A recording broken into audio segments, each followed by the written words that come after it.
Shalom saudaraku sekalian, puji nama Tuhan. Marilah saat ini kita siapkan hati kita. Segala kemuliaan dan kuasa hanya bagi Tuhan. Dialah Raja di atas segala raja. Mari kita muliakan, kita tinggikan Dia.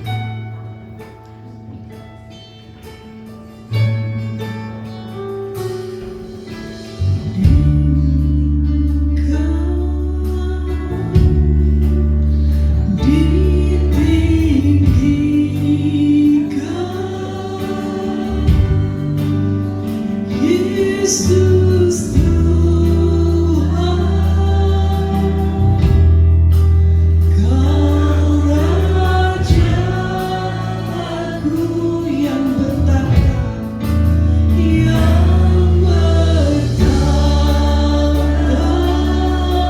yang berkuasa,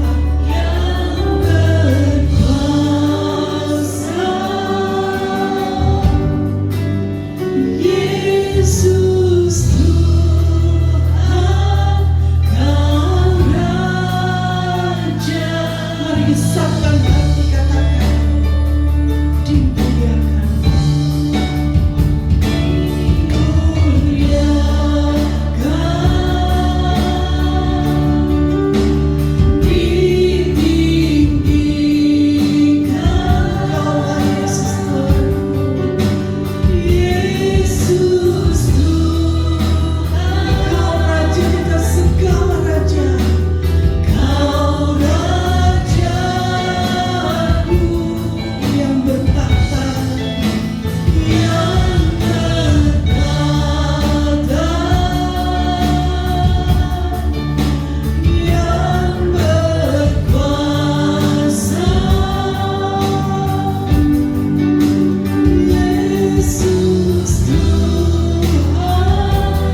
bersyukur dan kami berterima kasih kalau Tuhan masih memberikan kami kesempatan nafas hidup bagi kami, sehingga saat ini kami boleh bersama-sama dengan jemaat Tuhan, orang-orang kudus-Mu, untuk memuji dan membesarkan nama Tuhan.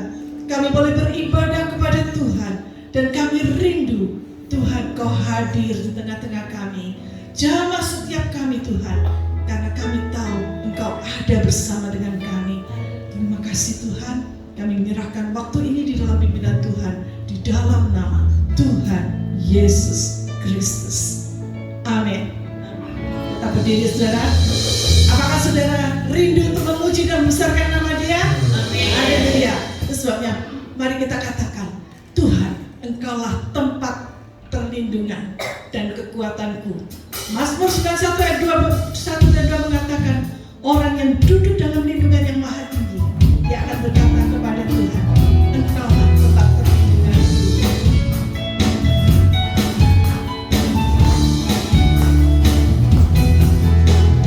Tuhan itu bagi kita tempat perlindungan dan kekuatan. Tuhan itu bagi kita tempat perlindungan dan kekuatan, sebagai penolong dalam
mengatakan, biarlah segala yang bernafas memuji Tuhan.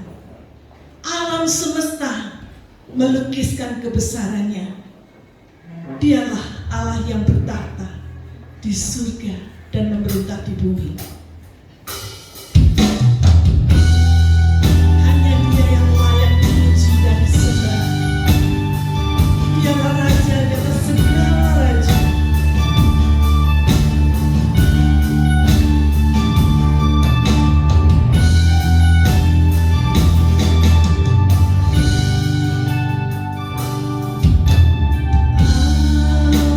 Semesta melukiskan kebesaran Tuhan. Bumi dan surga menyanyikan kemuliaan nama-Mu.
membuat kita merasa capek. Tuhan, aku capek, aku mau menyerah Tuhan.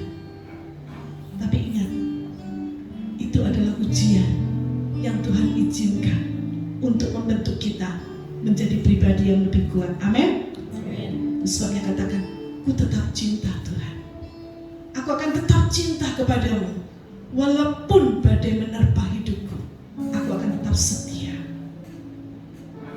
Inilah kualitas hidup yang dikehendaki oleh Tuhan bagi anak-anaknya.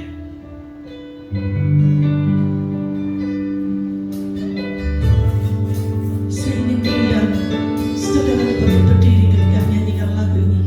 Katakan dengan sepenuh hati kepada Tuhan, inilah Tuhan pengakuanku yang jujur. Aku akan tetap cinta kepadamu apapun yang terjadi.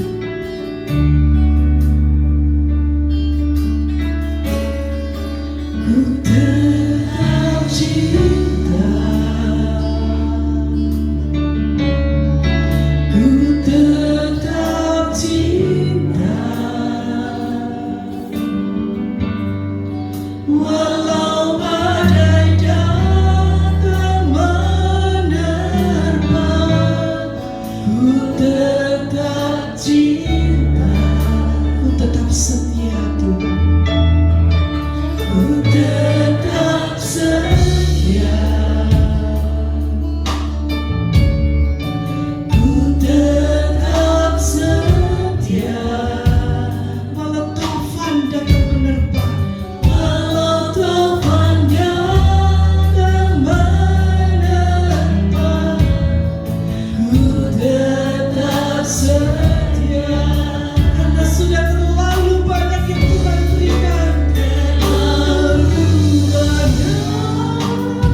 Inilah doa kami Tuhan.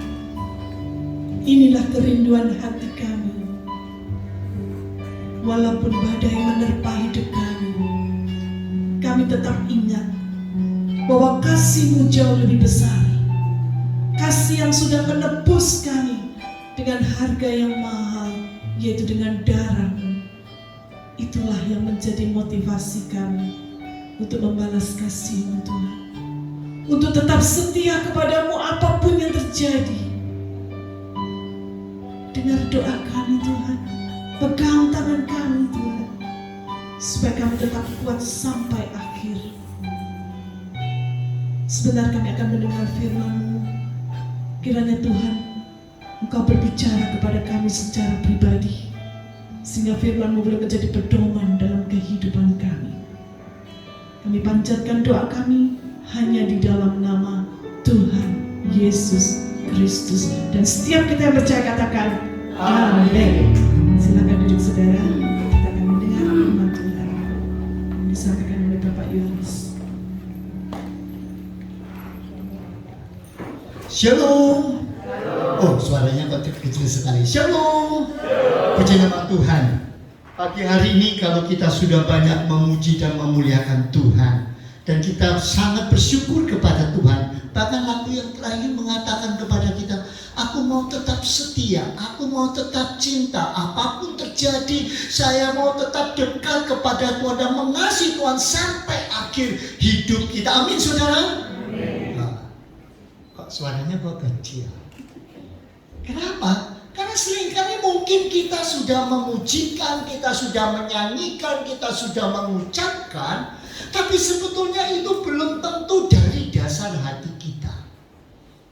Kita akan mencoba melihat Alkitab kita pagi hari ini, yang saya ingin mengajak saudara memikirkan tentang pengampunan dan perbuatan kasih, tentang pengampunan dan ucapan syukur yang muncul dari dalam diri kita. Kita buka Alkitab kita di dalam Roma pasal yang ketiga ayat yang ke-23. Roma pasal yang ketiga ayat yang ke-23, ya. Coba kita akan membuka ayat ini bersama-sama dan kita akan membacanya bersama-sama, lalu kita akan mencoba mengaminkannya bersama kalau sudah yakin. Kalau tidak, diam dulu sampai nanti pada bagian terakhir sudah akan mendapatkan gambaran mengapa pengampunan dan perbuatan kasih merupakan satu hal yang sejalan, bersama-sama muncul dalam kehidupan ini. Ya, kita baca bersama-sama. 1, 2, 3. Karena semua orang telah berbuat dosa dan telah kehilangan kemuliaan Allah. Loh, amin saudara. Sekali lagi kita baca. Ya, kalau saya yakin ini firman Tuhan, aminkan dengan sungguh. 2, 3. Karena semua orang telah berbuat dosa dan telah kehilangan kemuliaan Allah. Apakah saudara bisa menghayati apa makna dari ayat ini? Kalau saudara perhatikan dengan baik, dengan jelas katakan bahwa semua orang telah berbuat dosa kecuali anggota GBTEK. Amin. Saudara mulai gede-gede, wah gawat itu. Kalau saya sampai amin bisa berbahaya. Firman Tuhan mengatakan semua orang telah berbuat dosa, termasuk saudara dan saya. Kita semua sudah berbuat dosa, dan karena perbuatan dosa itu membuat kita kehilangan kemuliaan Allah. Jadi kalau begitu, kita semua ini adalah orang. Karena kita orang berdosa, maka berarti kita kehilangan kemuliaan. Kalau kita kehilangan kemuliaan Allah, berarti kita tidak waris kerajaan. Kasihan sekali kalau begitu. Kalau begitu, wah, buat apa kita percaya sama Tuhan Yesus?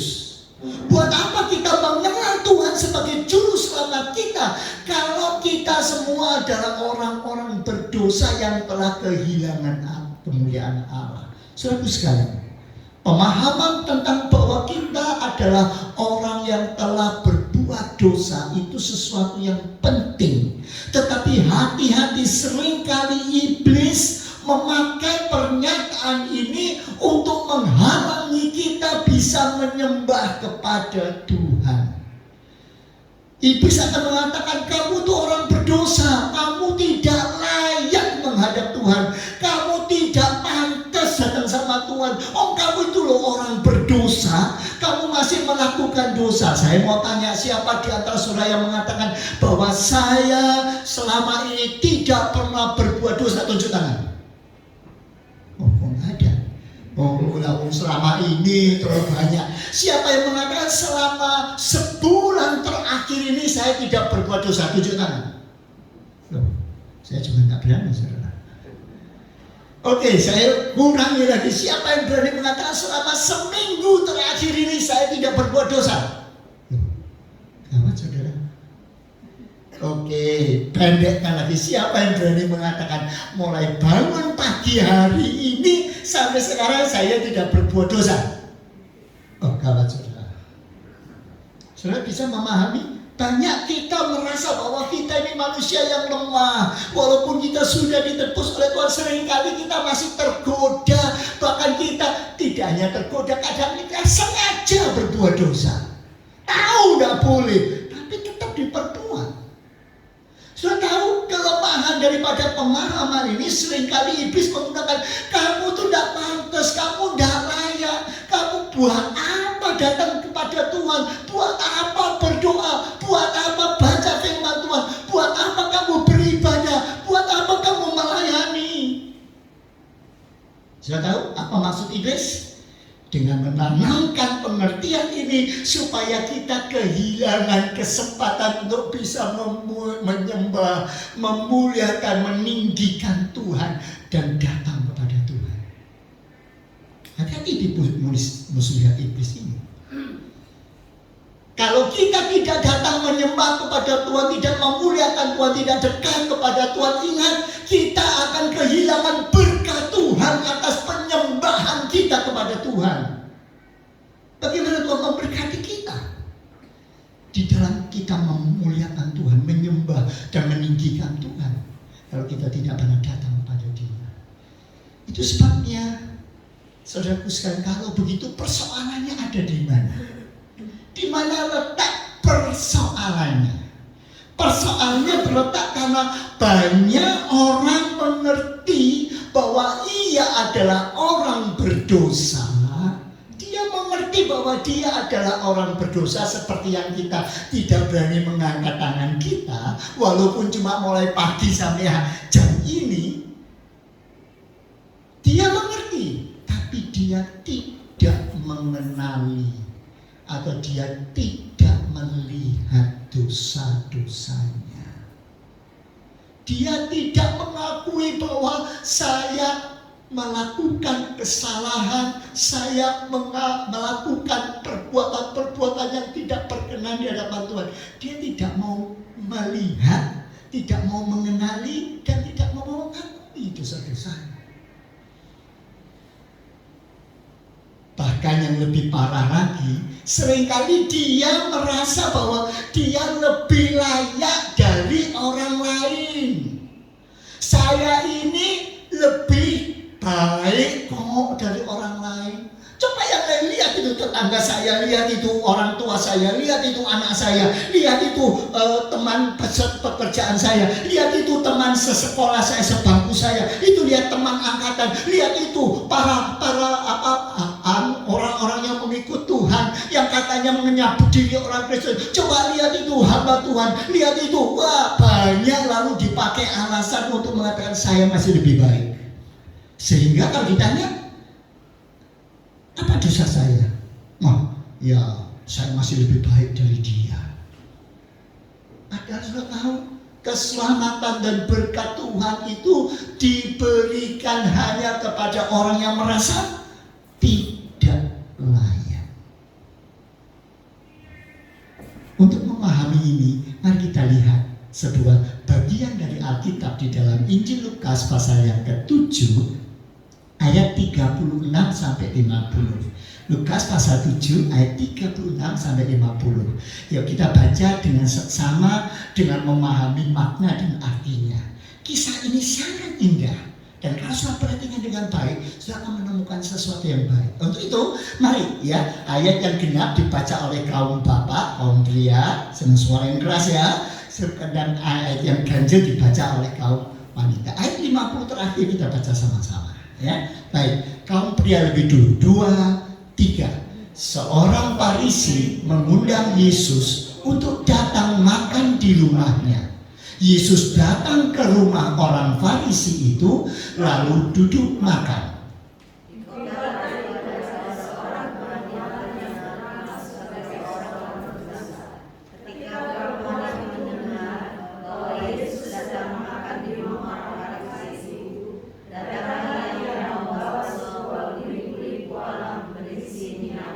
Ayat 38, sambil menangis, ia pergi berdiri di belakang Yesus dekat kakinya, lalu membasahi kakinya itu dengan air matanya dan menyekanya dengan rambutnya. Kemudian dia mencium kakinya dan meminyakinya dengan minyak wangi itu. Ketika orang Farisi yang mengundang Yesus melihat hal itu, ia berkata dalam hatinya, jika ia ini nabi, tentu ia tahu siapakah dan orang apakah perempuan yang menjamahnya ini. Tentu ia tahu bahwa perempuan itu adalah seorang berdosa. Lalu Yesus berkata kepadanya, Simon, ada yang hendak kukatakan kepadamu. Saud Simon, katakanlah guru. Ada 2 orang yang berhutang kepada seorang pelepas uang, yang seorang berhutang 500 dinar, yang lain 50. Karena mereka tidak sanggup membayar, maka ia menghapuskan hutang kedua orang itu. Siapakah di antara mereka yang akan terlebih mengasihi dia? Jawab Simon, aku kira dia yang paling banyak dihapuskan hutangnya. Kata Yesus kepadanya, betul pendapatmu itu. Dan sambil berpaling kepada perempuan itu, ia berkata kepada Simon, engkau lihat perempuan ini? Aku masuk ke rumahmu, namun engkau tidak memberikan aku air untuk membasuh ke kakiku. Tetapi dia membasahi kakiku dengan air mata dan menyekanya dengan rambutnya. Engkau tidak mencium aku, tetapi sejak kamu masuk, ia tidak henti-hentinya mencium kakiku. Engkau tidak meminyaki kepalaku dengan minyak, tetapi dia meminyaki kakiku dengan minyak wangi. Sebab itu aku berkata kepadamu, dosanya yang banyak itu telah diampuni, sebab ia telah banyak berbuat kasih. Tetapi orang yang sedikit diampuni, sedikit juga ia berbuat kasih. Lalu ia berkata pada perempuan itu, dosamu telah diampuni. Dan mereka yang duduk makan bersama dia berpikir dalam hati mereka, siapakah ia ini sehingga ia dapat mengampuni dosa? Sama-sama. Tetapi Yesus berkata kepada perempuan itu, imanmu telah menyelamatkan engkau. Pergilah dengan selamat. Amin saudara. Luar biasa. Kalau saya perhatikan dengan baik cerita ini, kisah ini, saudara akan mendapatkan sebuah pemahaman yang sangat istimewa. Peristiwa ini suatu peristiwa yang dicatat oleh Injil Lukas untuk menunjukkan bagaimanakah seharusnya kita mengucap syukur untuk pengampunan yang Tuhan sudah berikan dalam hidup kita. Dan pengucapan syukur itu harus nyata dalam perbuatan kasih yang luar biasa, yang terus-menerus harus muncul dalam kehidupan kita. Kenapa saudara? Sebab inilah fenomena kehidupan. Seringkali masyarakat itu sangat sulit menerima kehadiran seseorang yang bereputasi tidak baik. Saudara perhatikan, inilah gambaran yang kurang lebih hampir cocok dengan kisah yang terjadi di Injil Lukas. Karena pada waktu itu orang kalau buat pesta cara duduknya itu seperti itu. Jadi ada meja bulat di tengah-tengah tempat menghidangkan makanan. Orang-orang tuh duduknya menghadap meja dan kakinya menjulur keluar. Sehingga kaki yang ada di luar itulah yang mudah didekati dan dibasuh. Pada beberapa adat istiadat, ketika orang itu baru mau masuk ke ruangan tempat pesta, biasanya sudah dicuci atau dibasuh kakinya. Tetapi kalau tidak, ketika mereka sudah duduk, maka akan ada pelayan-pelayan yang membawa air dalam buli-buli lalu membasuh kakinya.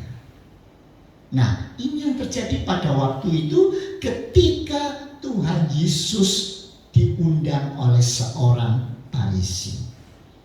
Nah, tiba-tiba ketika pesta itu sedang berjalan, Tuhan Yesus ada di sana, datanglah perempuan itu. Perempuan itu datang mendekati Yesus. Apa yang dikerjakan? Dia menangis. Dia menangis. Hatinya dicurahkan, dia menangis.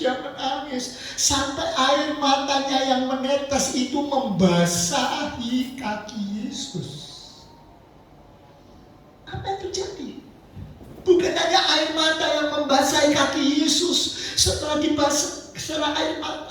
kaki itu basah, perempuan itu mengambil rambutnya yang indah dan bagus, yang panjang itu untuk mengeringkan, untuk membersihkan dan mengeringkan kaki Yesus. Setelah itu kaki itu diciumnya kaki itu. Dan setelah itu kurang, masih tidak cukup cuma mencium kaki. Diambilnya minyak wangi yang dia miliki, yang dia selalu gunakan. Sudah tahu pasti minyak wangi yang istimewa. Kenapa? Nanti kita lihat belakangan. Ketika dia pecahkan, dia curahkan ke kaki Yesus. Pada biasanya orang seperti kalau ada tamu datang ke sebuah pesta, itu memang kaki dicuci, tapi kemudian tuan rumah akan mencium dia. Ingat, di timur cara menciumnya bukan seperti kita cuma enggak, di sana 3 kali. Masih sekali lagi. Tapi ternyata itu tidak dilakukan oleh Simon. Bahkan sampai ketika Tuhan Yesus duduk kok tidak dibasuh kakinya.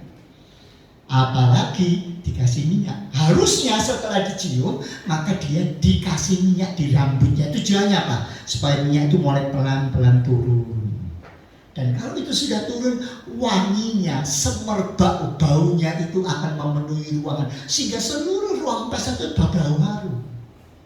Makanya sudah masih ingat di Mazmur seperti apa? Embun dari Hermon yang turun dari Sion menuju ke sagaikan minyak dari kepala Harun menuju kepada janggutnya sampai kepada jubahnya. Itu tujuannya sehingga wangi itu terus terbang. Tapi ternyata ketika wanita itu menggantikan fungsi daripada Simon si tuan rumah, Simon punya respon yang tidak tepat. Simon justru merasa kurang senang, kurang suka pada kehadiran perempuan ini. Kenapa dia tidak suka?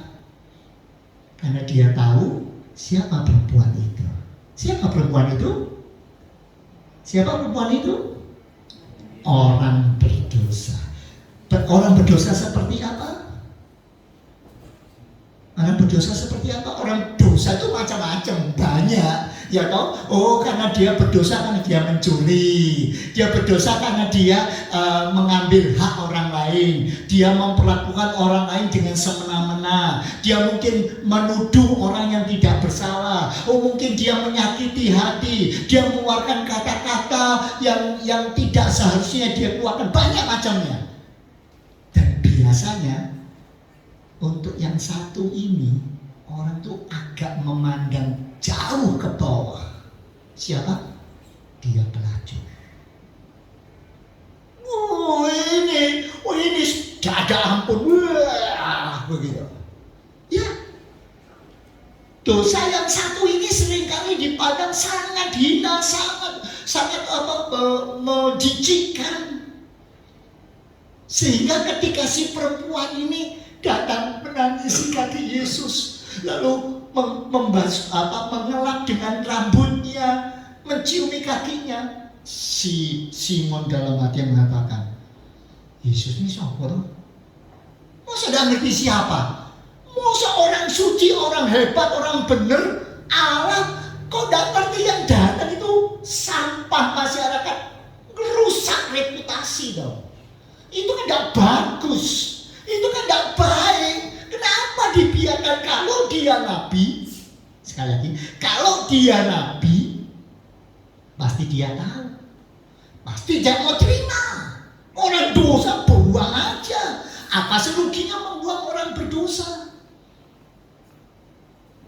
Simon hanya memandang Yesus. Simon memanggil Yesus, menerima Yesus sebagai tamu dalam hidupnya, hanya sebagai guru, bukan sebagai nabi, apalagi yang ilahi. Sudah perhatikan? Ini penyebab mengapa tidak ada karya Yesus di dalam hidup Simon. Itu yang menyebabkan mengapa tidak ada sukacita yang melimpah dalam hidupnya. Itu yang menyebabkan mengapa tidak ada berkat Allah. Karena Simon hanya menerima Yesus sebagai guru.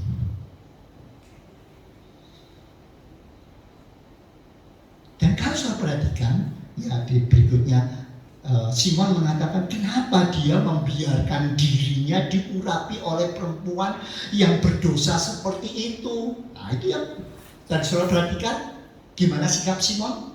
Itu yang di samping Tuhan Yesus itu.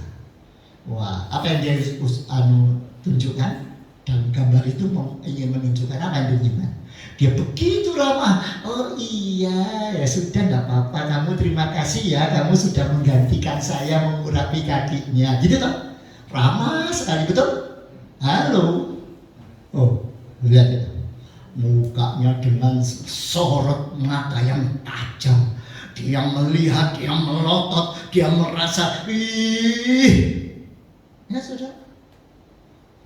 Inilah sekali lagi yang mau saya katakan, inilah fenomena kehidupan. Masyarakat seringkali sulit menerima kehadiran seseorang yang bereputasi buruk atau pernah bereputasi buruk, atau seorang yang sudah jatuh, dan seorang yang terbuang, orang yang tidak berguna, orang yang melakukan kejahatan.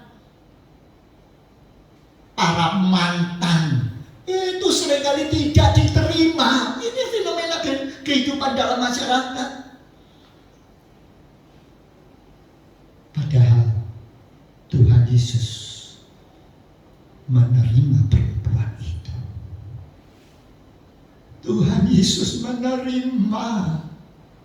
Dia tidak mengusir perempuan itu pergi. Bahkan ketika Tuhan Yesus sebagai Allah, dia melihat apa yang dipikirkan oleh Simon. Padahal Simon berpikir, gak ngerti orang ini ya. Yesus sih gak ngerti ini, makanya guru ini. Lalu apa yang dikatakan oleh Tuhan Yesus? Tuhan Yesus memanggil kepada Simon, saya mau berkata kepadamu. Apa jawab Simon? Oh iya guru. Guru mau mengatakan apa? Ya jelas dia mengatakan Yesus hanya sebagai guru.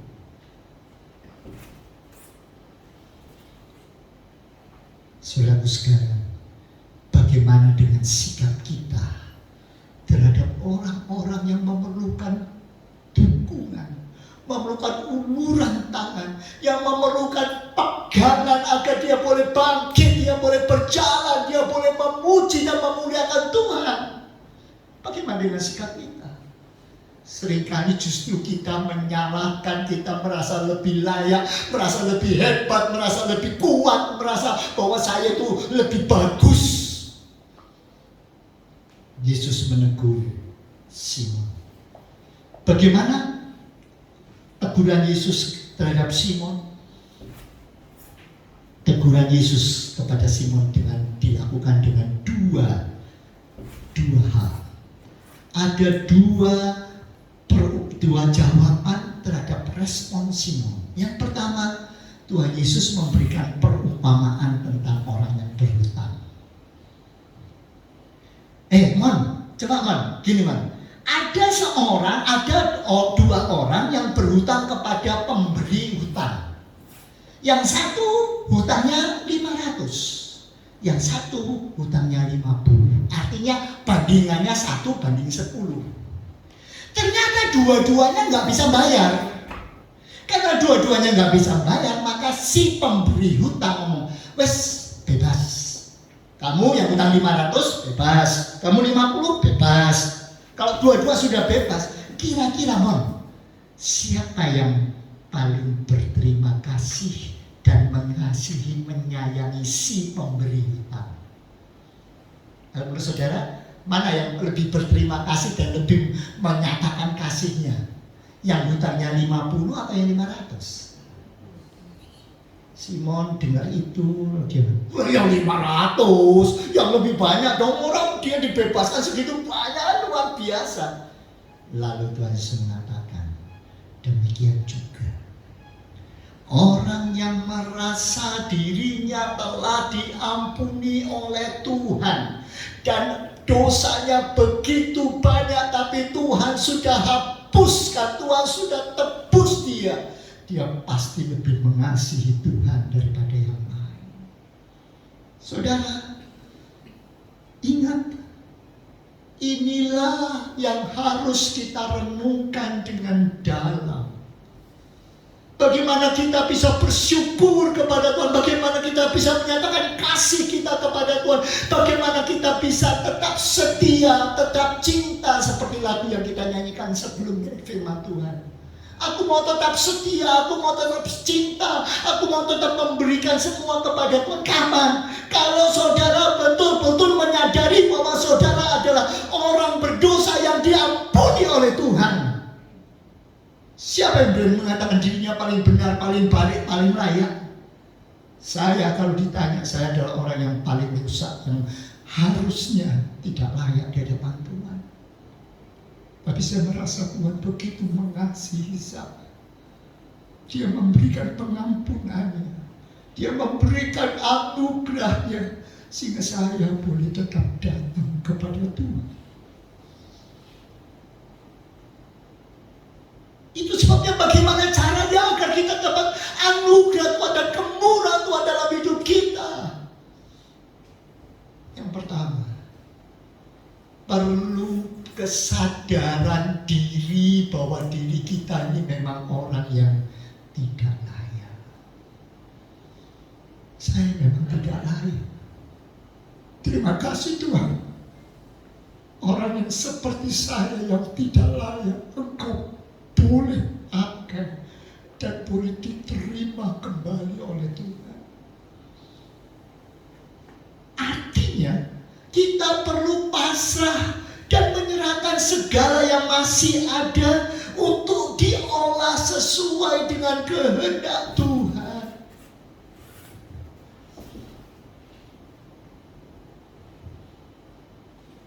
Apa yang diberikan oleh perempuan itu kepada Yesus? Air mata. Air mata menunjukkan apa? Penyesalan yang sungguh-sungguh. Dia merasa, Tuhan, aku gak layak. Aku dicemooh. Orang lain melihat aku dengan mata yang cuma terpincin. Aku masuk ke tempat ini pun dilihat oleh semua orang. Tuan rumah marah. Dia merasa pestanya terganggu oleh kedatangan si perempuan ini. Aku harus memberanikan diri. Hanya datang untuk apa? Mengucap terima kasih, Engkau begitu mengasihi saya. Air mata penyesalan, air mata pengakuan yang dalam dia berikan. Bahkan yang paling indah dari seorang tubuh wanita yang selalu dijaga dengan baik, rambutnya diberikan kepada Tuhan untuk membasuh kaki Yesus. dia mencium. Apa yang dicium? Yang layak dicium itu sebetulnya apa, saudara? Paling tidak pipi kan? Ya kalau nggak mau pipi, tangan lah. Ya minimal tangan, betul nggak? Tapi yang dicium adalah kaki. Seolah dia mengatakan, aku tidak layak. Tidak layak mencium kaki, itu aja juga sudah tidak layak. Hanya kaki saja yang bisa cium. Dan untuk itu semua dia mencurahkan minyak wangi yang luar biasa untuk membuat semerbaknya ruangan. Jadi rahasianya pertama, mari pasrah. Pasrahkan semua kepada Tuhan dengan sungguh-sungguh, dengan satu penyesalan yang sungguh-sungguh, dan jangan sampai berharap mengandalkan apa yang kita miliki seolah-olah saya masih layak, saya masih mampu. Oh, kalau dia memang gak mampu, kalau dia memang tidak bisa, kalau dia tidak pantas, tapi kalau aku masih layak. Ingat, ketika kita masih menyimpan sesuatu, masih memegang sesuatu, gandoli sesuatu, ingat, berkat Tuhan tidak akan limpah. Saya ingat dengan kisah yang ada di dalam Perjanjian Lama tentang Elia dan janda yang di Sarfat. Nanti di rumah dibaca 1 Raja-Raja 17 ayat 7-16. Saudara masih ingat ceritanya? Kalau lupa nanti dibaca lagi ya. Tetapi kalau saudara perhatikan bagaimana Elia bisa luar biasa melakukan mujizat. Kuncinya ketika janda yang ada di Sarfat mau menyerahkan. Menyerahkan apa? Menyerahkan tepung dan minyak yang tinggal sedikit. Kenapa? Oh, tidak apa-apa, dia masih punya tepungnya 3 karung ya. Halo? Kenapa janda di Sarfat mau menyerahkan ketika Nabi datang? Ini musim kekeringan, saudara. Mereka semua sedang kelaparan. Lalu si Nabi Elia diutus oleh Tuhan pergi ke Sungai Kerit. Dia pergi ke Sungai Kerit ketemu sama janda. Janda itu sedang mencari kayu. Lalu sini. Tuhan mengatakan kamu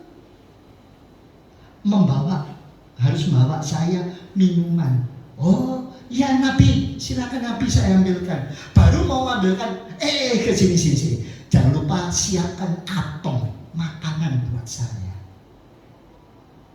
Si janda kalau cuma minta air dia usahakan, walaupun kering. Ingat minum ambil air ini tidak gampang, karena waktu itu kekeringan, kelaparan. Ngambilkan air aja sudah sulit, ternyata masih diminta lagi, bawakan makanan. Apa kata si janda? Nabi, maaf ya, sekarang ini di rumahku cuma tinggal tepung segenggam. Segenggam itu seberapa saudara? Gue satu, ini cuma sedikit, sudah habis. Minyaknya sama 1 tes. Nanti ini saya cari kayu, saya olah jadi roti. Terus setelah itu saya makan, saya dan anak saya satu ini. Kemudian itu besok saya tidak tahu. Artinya apa? Sisa terakhir, gantungan hidupnya untuk menambah jalan hidupnya. Nabi kata, serahkan doaku dulu. Beranikah saudara berkata kepada Tuhan, Tuhan, seluruh hidupku untuk Engkau. Walaupun ini cuma tinggal sisa-sisa, tetapi aku mau menyerahkan semua kesukaanku, hobiku yang tidak berkenan kepada saya buang. Semua yang masih ada yang saya gantoli untuk jadi gantungan hidup saya mau serahkan kepada Tuhan dengan sungguh-sungguh. Berani saudara? Emptiness, kesukaan saudara untuk mengosongkan semuanya, hanya mengucap syukur kepada Tuhan untuk semua karyanya akan menghasilkan sesuatu yang luar biasa. Apa yang terjadi? Minyak yang segenggam, tepung yang segenggam, minyak yang sedikit ternyata tidak pernah habis. Setiap hari keluar dan keluar. Sampai kapan? Sampai musim kembali baik. Beranikah saudara? Si perempuan tadi yang duduk di kaki Yesus, dia sudah mencurahkan semuanya. Perempuan yang ada di Sarfat juga. Bahkan Bahkan kalau saudara nanti lihat Elisa dengan minyak seorang janda, itu seorang janda itu adalah murid Nabi, istrinya murid Nabi. Si muridnya meninggal dan mereka punya hutang yang banyak. Ketika mereka punya hutang yang banyak, penagih hutang datang kepada si janda. Apa yang mau dikerjakan karena tidak punya apa-apa sudah. Lalu yang mau diambil anaknya, jadikan budak. Adakah saudara menghadapi situasi yang sangat sulit seperti itu saat ini? Kesehatan saudara seolah-olah merasa, aduh, tidak ada harapan, hampir habis. Pekerjaan saudara seolah-olah terus menghadapi kesulitan demi kesulitan. Apa yang dikatakan oleh Elisa? Sekarang kumpulkan semua tempayan, semua tempat yang bisa dipakai untuk tempat yang kosong, semua bawa sini. Yang kosong, bukan yang penuh, yang kosong. Setelah itu tutup pintu rumahmu. Tuangkan minyak yang cuma tinggal sedikit di rumahmu ke setiap tempayan. Dan saudara lihat ketika dituangkan penuh, masih terus mengalir. Lagi ayo ambilkan tempayan lain. Terus dituangkan, terus dituangkan, terus dituangkan, terus dituangkan. Setiap tempat yang kosong semua dipenuhi. Kapan berhenti? Ketika dia tanya, masih ada lagi nggak yang kosong? Habis semua yang kosong sudah penuh. Saat itu berhenti. Ketika saudara merasa penuh, merasa sudah cukup, oh saya tidak perlu Tuhan lagi, Tuhan akan berhenti bekerja dalam hidup saudara. Maukah saudara Tuhan terus bekerja dalam hidupku? Inilah bejana hidupku yang aku mau serahkan kepadamu. Aku mau tetap setia. Aku mau tetap memuliakan Engkau. Aku mau tetap mengasihi Engkau. Aku mau menyerahkan semua kepadamu. Karena aku tahu hanya kepadamu lah ada gantungan hidupku. Sebabnya pagi hari ini mari kita datang kepada Tuhan. Sebagaimanakah respon saudara kepada Tuhan? Bisakah saudara mengasihi Dia dengan sungguh-sungguh? Maukah saudara betul-betul Tuhan, Engkaulah segalanya? Seperti wanita yang datang di bawah kaki Yesus. Mari kita katakan, Tuhan, aku mau tetap setia. Aku mau menyerahkan sepenuh ke dalam pasrah, tidak lagi gandoni, tidak lagi merasa aku mampu, aku layak, aku bisa. Jangan lagi pandang dan lihat orang lain. Mari kita katakan, Tuhan, ini aku. Ubahkan hatiku. Jadikan aku sesuatu yang indah di dalam tangan-Mu. Mari kita nyanyikan para singers dan PA akan maju ke depan. Saya ingin mengajak saudara menyanyikan lagu ini. Seperti wanita yang mengurapi Engkau, menangis di bawah kaki-Mu. Aku mau Tuhan datang membawa hatiku kepadamu. Jadikan lagu ini sebagai doa kita kepada Tuhan.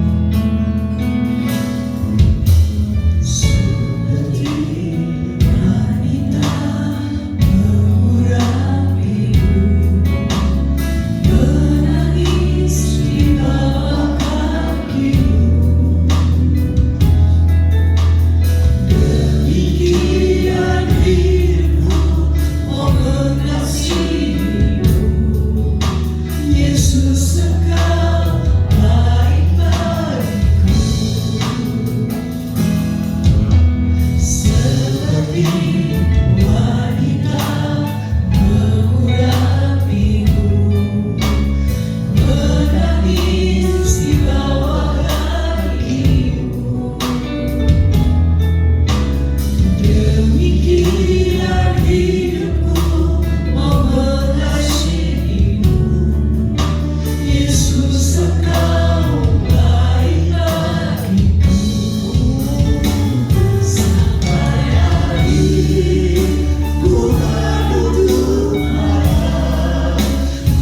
tetap setia menanti janji-Mu sampai ku dapatkan pokok kehidupanku.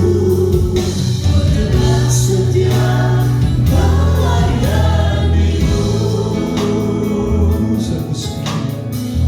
Bagi datang dengan kekurangan kita masing-masing, bagaikan wanita yang datang dengan penuh penyesalan, dengan penuh kerendahan hati. Mari kita memohon anugerah Tuhan yang besar, agar Tuhan sendiri berkata kepada kita, dosamu telah diampuni. Pulanglah sekarang dengan keselamatan yang alam sekali kata seperti wanita mengurapimu, menangis di bawah kakimu. Demikian hidupku mengasihimu, Yesus, Engkau baik bagiku. Sampai akhir ku menutup mata, ku tetap setia menanti janji-Mu sampai ku dapat pokok kehidupanku. Saudara mohonlah setia sampai akhir hidup kau tetap mengasihi Engkau. Silakan pergi kemana-mana. Sampai akhir ku menutup mata, ku tetap setia menanti janji-Mu sampai ku dapatkan mahkota kehidupanku. Ku tetap setia melayani-Mu sampai akhir ku menutup mata, ku tetap setia menanti janji-Mu sampai ku dapatkan mahkota kehidupanku. Ku tetap setia melayani-Mu, setia. Ku tetap setia melayani-Mu, tetap setia untuk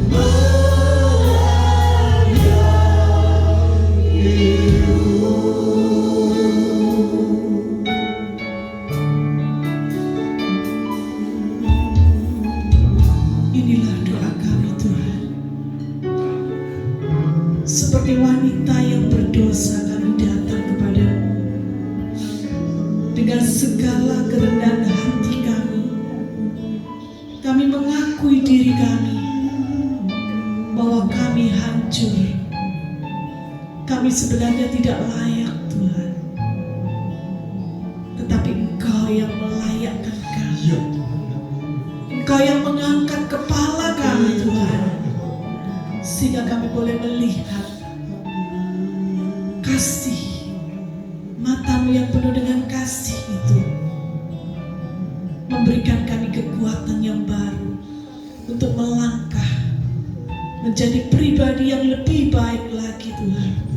Karena kami tahu bahwa anugerah-Mu yang sudah menyelamatkan kami, itulah juga yang akan memulihkan hidup kami. Terima kasih Tuhan. Biarlah anugerah keselamatan ini tidak kami sia-siakan, tetapi kami akan terus maju. Kami akan juga Tuhan menjadi alat Tuhan untuk menyelamatkan jiwa-jiwa yang terhilang. Inilah kerinduan kami, inilah doa kami. Dengar doa kami Tuhan. Biarlah segala firman yang sudah kami dengar pada pagi hari ini boleh benar-benar kami renungkan dan kami praktekkan dalam hidup kami, sehingga kami tidak lagi menjadi pribadi yang sombong, yang menganggap diri kami lebih dari yang lain, dan yang menganggap orang lain hina. Tetapi biarlah kami mau menjadi pribadi yang baru, diperbaharui oleh Tuhan. Terima kasih Tuhan, berkati hamba-Mu yang sudah menjadi saluran berkat bagi kami semua. Kau pakai hidupnya lebih lagi untuk menjadi alat yang berguna di tangan Tuhan. Dengar doa kami Tuhan, di dalam nama Tuhan Yesus Kristus kami panjatkan doa kami, dan setiap kita yang percaya katakan amin. Terima kasih, silakan duduk saudara. Saudara, kita akan nyanyikan lagu yang terakhir tadi kita nyanyikan, Ku Tetap Cinta, Ku Tetap Setia. Dan setelah itu kita akan mendengarkan, setelah kita nyanyikan lagu ini, saya memberi kesempatan untuk Ibu Susi untuk bisa menyampaikan kesaksiannya. Biarlah kita mau mengatakan kepada Tuhan, aku akan tetap mengasihimu apapun yang terjadi.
Saya sangat rindu dari dulu. Saya anak perempuan paling besar. Saya juga cukup dekat, mungkin termasuk paling dekat dengan mama ya. Sangat rindu untuk bisa mendampingi mama. Tapi dengan keadaan yang saya merantau, saya yang paling jarang ketemu mama dan papa ya. Paling setahun beberapa kali, nggak bisa sebulan atau 2 bulan sekali, nggak bisa. Tapi saya sangat berusaha untuk bisa datang, terutama di beberapa kali terakhir mama sakit, saya nggak bisa datang. Beberapa bulan terakhir memang sudah mulai sakit, masuk rumah sakit. Sebetulnya tidak ada sakit di dalam tubuhnya, tidak sakit penyakit gula darah, tekanan darah, semuanya baik ya, semuanya baik. Cuma kendala di menelan makanan, biasanya makan ditelan sendiri, dikunyah gitu ya. Terakhir harus di blender. Tapi masih bisa kunyah, masih bisa melalui mulut. Dan yang terakhir masuk rumah sakit itu juga nggak bisa nelen lagi, di blender pun nggak bisa nelen. Akhirnya masuk ICU. Biasanya mama masuk rumah sakit kena cuma diinfus gitu ya, karena nggak ada asupan makanan, diinfus paling beberapa hari pulang sudah pulih, bisa makan lagi 2-3 kali kalau nggak salah seperti itu. Dan yang terakhir masuk rumah sakit itu langsung masuk ICU. Saya memang sudah ada firasat beberapa 1 bulan terakhir, jadi sebelum masuk rumah sakit ICU itu saya sudah tidak enak gitu loh. Saya pengen cepet tengok mama, tapi karena kondisi juga ya nggak memungkinkan. Terakhir ketika mama masuk ICU, saya selalu bilang saya pengen pulang, saya cari waktu, saya pulang gitu ya. Kemudian saya bisa pulang, terus mama sudah balik dari rumah sakit 1 minggu waktu itu di ICU. Ternyata di ICU ya tahu kondisinya nggak bisa diapa-apakan, cuma dikasih oksigen, makan melalui selang ya, nggak bisa ditengok gitu loh. Ya sudah, kita cuma bisa berdoa. Terus 1 minggu setelah keluar ICU tuh, 1 minggu di ICU, hari Kamis sampai rumah. Saya Jumat baru dari sini, Sabtu saya sampai di rumah mama. Saya selalu berdoa, Tuhan beri saya kesempatan untuk menemani begitu ya, melakukan apa yang saya bisa, yang selama ini saya tidak bisa lakukan. Jadi beberapa waktu mama memang masih muda, kami sekeluarga, mama koko saya nomor 2, di atas saya masih muda. Jadi ketika mama mulai sakit dulu, mulai pikun begitu, kami sering ajak sih ke gereja. Kita usahakan adik-adik saya bilang ajak mama ke gereja, walaupun mungkin tidak bisa dengar maksimal, tapi oke lah. Terus kita bacakan firman dan sebagainya, dengarkan lagu-lagu, selalu kita bantu untuk injili, doakan. Dan kita sudah lakukan, kita hanya bisa berdoa dan hanya bisa lakukan itu gitu ya. Nggak ada respon yang mendalam sih dari mama, tapi nggak apa-apa, kita sampaikan aja firman Tuhan, itu prinsipnya. Sampai hari terakhir, hari Sabtu saya datang, saya jujur intensif ya. Saya merasa waktu mama sudah nggak terlalu lama. Saya sudah merasa waktu mama nggak terlalu lama, jadi saya intensif. Mulai bangun tidur gitu, ketika mama buka mata, kadang nggak buka mata pun saya bacakan firman, saya doakan, ajak mama doa. Saya yang layani dari kebutuhan makan, saya ngecek oksigen, kasih minum setiap beberapa menit, beberapa setengah jam, 1 jam, kasih jus, obat-obatan, saya yang masak dan sebagainya. Semua saya yang lakukan sendiri. Biasanya ensor saya tahu ensor saya sudah sangat berkorban selama ini, dia yang lakukan semua dengan satu keponakan saya. Jadi saya bilang saya handle semuanya, dari mulai bangun tidur sampai mama tidur, sampai sama 1 minggu saya juga kurang tidur. Saya selalu bangun, ngecek ini ngecek itu, oksigennya, takut kadang-kadang ada yang mati gitu ya. Jadi saya saturasinya saya cek terus. Jadi it's okay. Jadi saya bilang kayaknya saya merasa benar gitu loh kalau waktu mama nggak lama. Jadi saya lakukan itu intensif sampai kapan mama ngedrop, saya yang kabari terus. Saya yang adik-adik saya juga hari Minggu itu ngedrop, saya mulai kumpulin keluarga semua. Adik-adik kan memang jauh, ada yang jauh gitu ya, walaupun masih satu kota. Saya bilang datang ayo semua kumpul, mama sudah kayaknya kok ngedrop gitu ya. Saya bilang doakan mama satu persatu, minta maaf sama mama semua. Kita sudah minta maaf, kita sudah ikhlas kalau memang mama mau dipanggil Tuhan. Seninnya itu pas mama ulang tahun, memang 81 persisnya. Mama baik gitu. Nah, mulai sejak baik itu besoknya ngedrop lagi. Jadi sepanjang Senin itu ulang tahun dia bagus sekali kondisinya, bisa ngomong, komunikasi gitu. Saya ajak ngomong itu responnya baik banget gitu. Nah, saya udah mulai rasa juga gitu. Kalau biasanya beberapa pengalaman kalau dari ngedrop terus bagus, papa saya dulu juga seperti itu, besoknya enggak ada. Jadi betul besoknya Selasa mulai ngedrop gitu. Saya sudah, ya udah kita udah siap hati semua udah siap hati, yang penting kita doakan dulu. Saya intensif doakan. Terakhir Jumat itu saya doa pelepasan.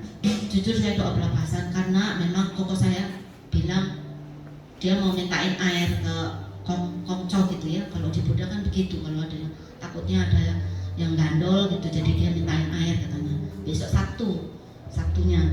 Terus ya saya bilang terserah lah, saya juga nggak mau, kalau nentang kan beda ini lagi, jadi nggak jadi berkat. Saya bilang terserah aja.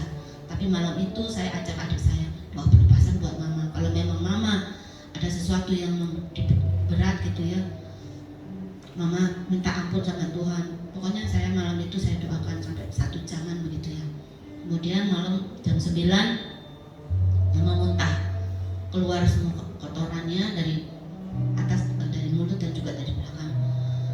Puji Tuhan, mulai jam 9 itu mama bisa tidur tenang, tapi jam 12 itu mulai krok-krok lagi. Jadi dahaknya keluar, naik gitu kayaknya. Karena memang mama itu semua baik, cuma keluhannya di dahak, karena kayaknya tamnya naik gitu ya, tamnya naik. Nah jam 9 setelah itu jam 12 itu mulai keluar lagi. Nah, terus saya memang nggak tidur. Saya kan tidurnya memang sehari-hari pun kalau ada suara gitu saya nggak bisa tidur nyenyak gitu ya. Tapi setelah di sana memang saya setiap kali berapa menit saya bangun. Yang lain tidur, saya bangun, saya ngecek segala macam, gantian istirahat. Kadang saya siang, kalau pas mama tidur saya siang, kadang saya tidur karena ada yang jaga, jadi saya tidur. Terus malam itu jam 2-an gitu saya bangunin, betulan adik saya bangun berdua dengan adik saya, kakak saya semua tidur. Saya bilang ini kayaknya mesti dimiringin gitu ya, dahaknya supaya keluar, karena yang jam 9 itu dimiringin dahaknya keluar, kotoran keluar. Nah yang jam 2 itu saya coba miringin karena bisa sendiri kan, harus berdua dimiringin, ternyata nggak bisa keluar gitu ya. Kemudian saya coba untuk pakai jarum, bukan jarumnya sih, suntikan yang seperti itu ya, disedot gitu. 2 kali dapat sedikit dahaknya. Cuman saya bilang kayaknya kalau disedot takut kena ininya ya, isitnya apa sih kalau saya bilang di dalam mulut ini kan ada dagingnya gitu. Jadi saya bilang jangan pakai itu. Kita pakai cotton bud, pakai tisu, dibersihkan sedikit, mulai keluar semua. Nah terus cukup lama, pelan. Saya fokus di sini, tiba-tiba adik saya bilang, jadi kok udah nggak ada nafas ya mama? Bilang gitu. Terus saya bilang, oh ya, jam berapa? Jam 2.45. Ya udah. Jadi mama itu pergi dengan seperti tidur, nggak terasa gitu ya. Saya pikir tidur aja, saya karena fokus di mulut juga, adik saya yang lihat dadanya. Ya nggak ada nafas terakhir, nggak ada ambekan gitu, nggak ada sama sekali.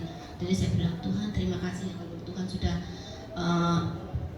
tolong mama gitu, karena memang waktu doa itu saya selalu bilang, ma gandol sama Tuhan, serahkan jiwa sama Tuhan, bilang Tuhan Yesus pegang tangan saya dan sebagainya gitu ya. Saya bilang supaya mama tuh benar-benar berserah sama Tuhan, karena hanya itu yang saya bisa lakukan. Saya percaya Tuhan menolong mama dengan proses perginya itu sedemikian smooth gitu ya, nggak ada yang tahu, kami pun yang di hadapannya pun nggak tahu detik terakhirnya kapan. Dan mama sudah pergi begitu saja dengan seperti tidur gitu, seperti tidur, nggak ada yang seperti ambekan terakhir pun nggak ada. Ya, saya mengucap syukur sama Tuhan. Itu yang pertama, yang karena memang Tuhan sudah beri saya kesempatan, walaupun cuma seminggu, buat saya sangat kurang, tapi saya pikir Tuhan tahu yang terbaik buat mama, buat kasihan juga dengan kondisi seperti itu. Itu yang pertama.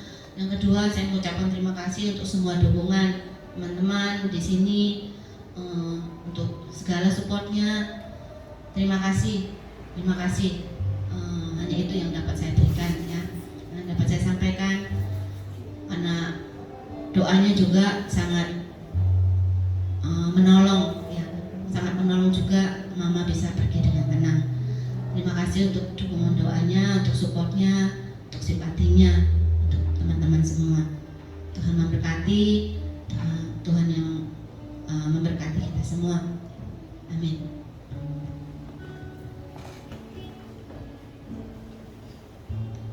Mari saudara kita siapkan, kita akan nyanyikan lagu yang dimuliakan.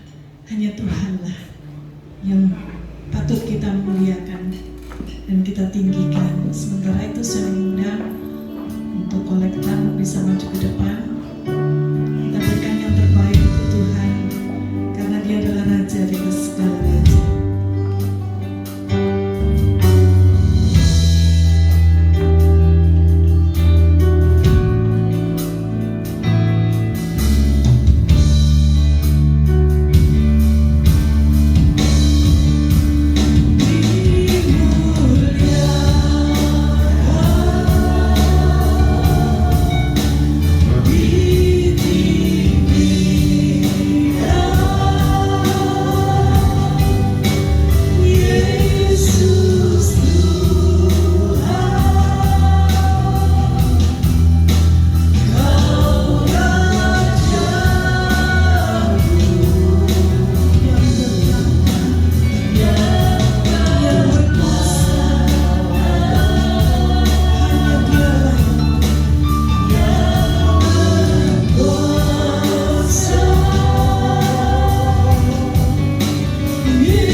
Engkaulah penguasa atas hidup kami. Engkau yang memberikan kekuatan dalam hidup ini. Ini sebab Tuhan kami mau menyerahkan seluruh kehidupan kami dalam tangan-Mu.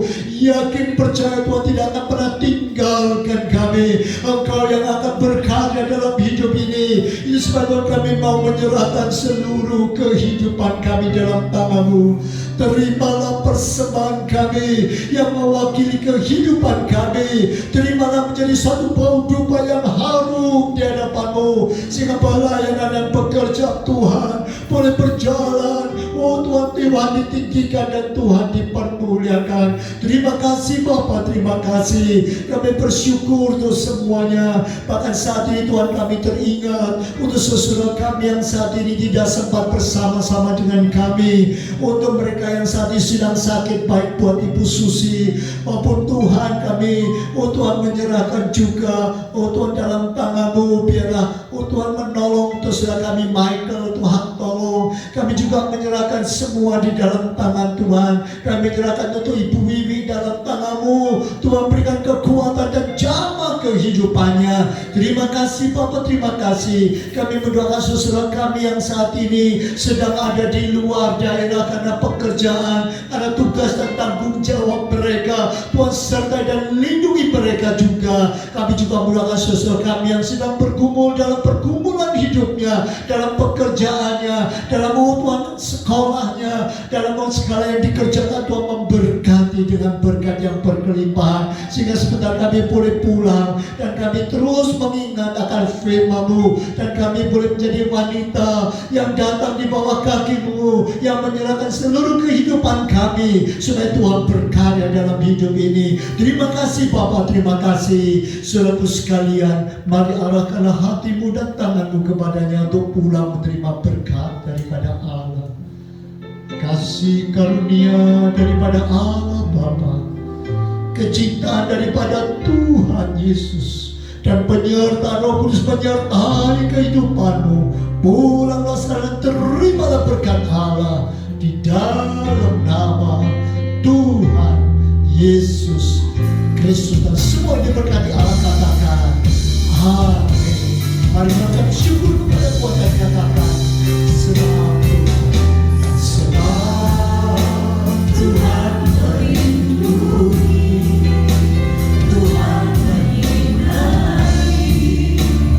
dengan wajah-Nya, memberi kasih karunia, damai sejahtera.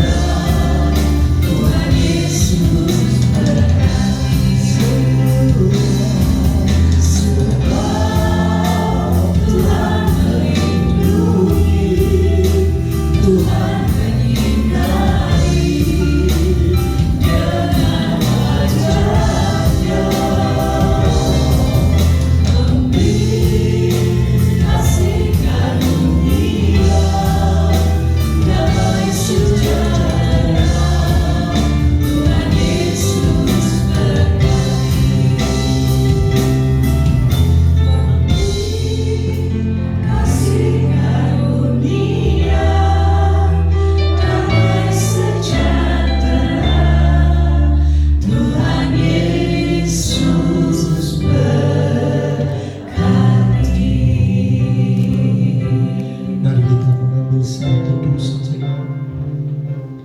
Merenungkan kebenaran firman Tuhan, berkomitmen untuk